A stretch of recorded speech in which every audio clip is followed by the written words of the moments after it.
안녕하세요. 반갑습니다. 짬보뉴스의 보험덕후 보타쿠입니다. 오늘도 어제에 이어서 뇌에 대한 이야기로 아침을 열어보도록 하겠습니다. 오늘은 뇌에 대한 그 기관에 대한 이야기를 좀 해볼까 합니다. 성인 몸을 70kg이라고 가정하면은 뇌는요 1400g에서 1500g 정도밖에 안 되고 이는 전체 몸무게의 2%밖에 되지 않는다고 합니다. 매우 가볍죠. 80%가 물로 구성이 되어 있는데 이 뇌는 에너지 소비를요 거의 20에서 25%나 한다고 합니다. 엄청난 일을 하는 거죠.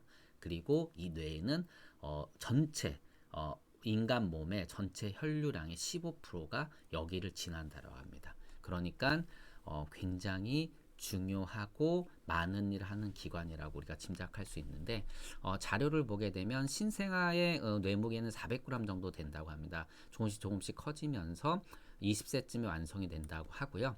일반적으로 45세에서 50세쯤에 이제 뇌무게가 감소하기 시작을 하고 저는 이미 감소가 시작이 됐네요.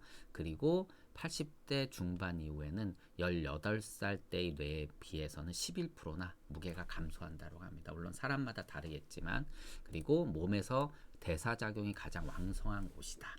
네.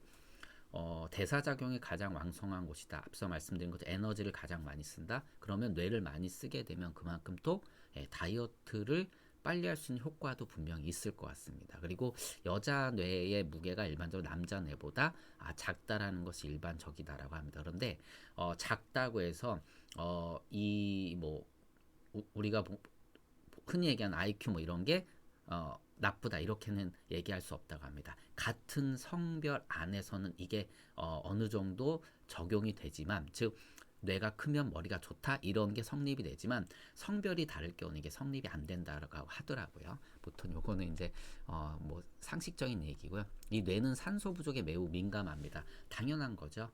우리 몸은요 체세포 분열 그리고 혈액 혈관으로 이루어져 있습니다.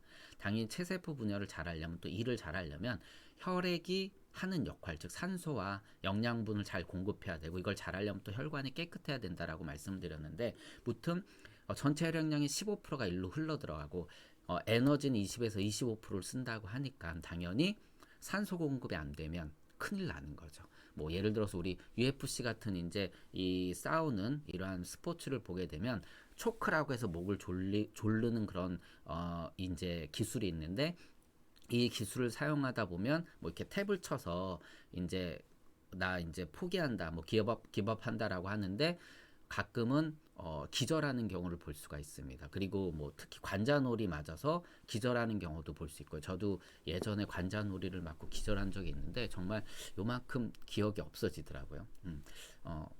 뭐 어렸을 때 쌈박질하다가 그런 경험이 있는데 무튼 산소 공급은 뇌에 정말 중요하죠. 이게 공급이 안 된다. 그래서 뇌졸중이 오게 되면요.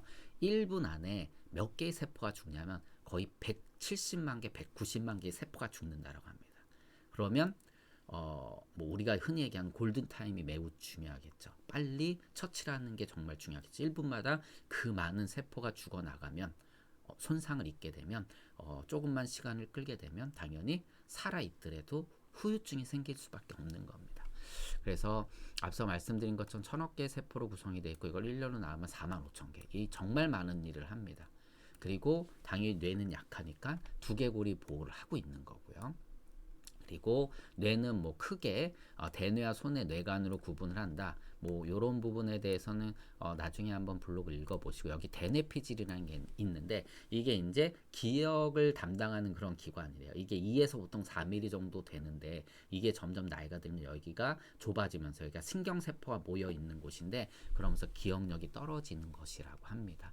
그리고 뭐 전두엽 두정엽 이런 식으로 뇌는 또 앞서 위에 언급된 것처럼 뭐 대뇌 소뇌 이렇게 나눌 수도 있고 위치에 따라 이렇게 나눌 수도 있는데 각각 담당하는 기능이 다르다라는 거죠. 그래서 우리가 흔히 뭐 왼쪽 뇌가 발달했느냐 오른쪽 뇌가 발달했느냐에 따라서 뭐 쓰기 언어 계산 이런 걸 잘하냐 또는 공간과 음악 등 창조적인 기능을 잘 발휘하나 그런데 저는 개인적으로 양쪽 다 그냥 보통인 것 같습니다. 뭐 좋은 건 아니지만 둘 다 특별히 발달된 것 같진 않은데 그래도 개인적으로는 왼쪽 뇌가 더 발달됐을 수 있겠죠. 뭐 평생 거의 30년간을 영업을 했고 말로 먹고 말하는 걸로 먹고 살았기 때문에, 그리고 개인적으로 수학 계산하는 걸 좀 좋아하거든요. 뭐 제가 만든 프로그램이나 또는 엑셀 프로그램인 걸 보시면 아시겠지만 이런 거를 좋아하다 보니까 아무래도 왼쪽 뇌가 좀 더 발달돼 있지 않을까, 비슷하지만 이렇게 생각을 합니다. 뇌는 아프면 신호를 보내죠. 우리 드라마 보다 보면 뭐 여기 뒷목을 잡는다거나 팔이 저리거나 또는 심각하면 쓰러지거나 이런 일들이 이제 보통 벌어지는데, 뇌는 아프면 기본적으로 두통을 보내죠. 그리고 경련이 온다거나 또는 약간 이제 그 호흡에도 곤란이 생기고 앞서 말씀드린 근력에도 약화가 생긴다고 합니다. 그리고 증상에 따라서 어떤 질환이 의심될 수 있다라고 하는데, 일단 감각 저하가 나타나면 뇌종양, 그리고 진짜 망치로 한 대 때려 맞은 그런 두통이 느껴진다 그러면 뇌출혈을 의심할 수가 있는 거고, 뭐 우리가 흔히 얘기하는 이제 치매의 증상이겠죠. 둔한 움직임, 그리고 뭔가 어눌한 거, 말을 잘 못한다 그러면 파킨슨병을 의심할 수 있고요.